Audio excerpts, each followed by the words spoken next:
Hey guys, welcome back to Mediak, and I finally caught up on One Piece. I'm working on a pretty extensive video where I cover all of my opinions on the entire show, but I don't think that's going to be coming out until summer.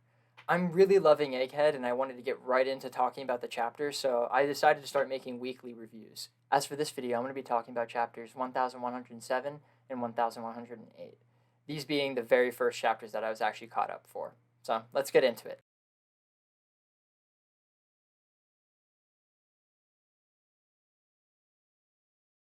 I'm going to be using primarily anime clips because I think I could get in trouble for using manga panels right now.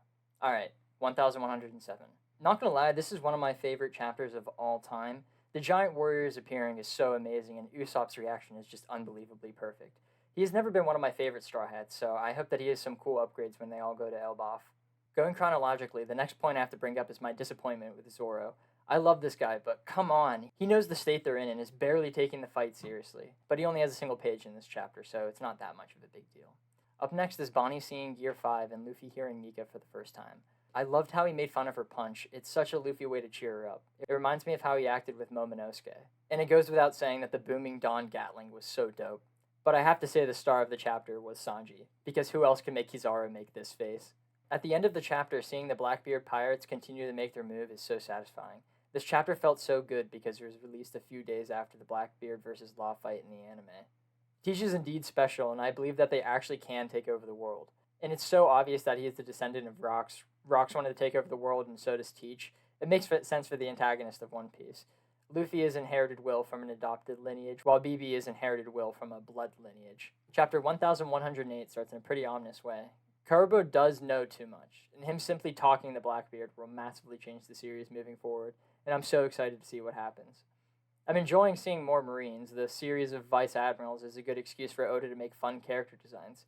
My only complaint is that we didn't get a lot of Luffy and Sanji after last week's crazy hype chapter. Oda gets a pass this week, however, because the panel of Sanji facing down a demonic elder was so hard. Following that page is a 2-page spread of Luffy dodging Saturn's attack and Kizaru shooting Vegapunk. Even though this seems bad, I believe he's doing this to stop Vegapunk's bleeding, which I think most people will come to that conclusion. But to end it, Luffy is one of the hardest moments in the series, a panel that shuts down the Gear 5 can't be scary slander. Luffy clutches Kizaru, palms Saturn, and says, "You know there's no way I'm letting you escape, right?" This is just so unbelievably badass. I hope beyond hope that we get the fight next week, but we shall see.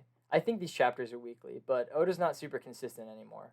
No shade, I understand the lad is busy. If you guys want me to keep this up, just let me know with a like or a comment, and I'm going to copy my inspiration Grand Line review and do a subscriber of the week in these vids. So subscribe and comment your favorite part in these two chapters, and I might shout you out in the next chapter review. Well, thank you guys. See ya.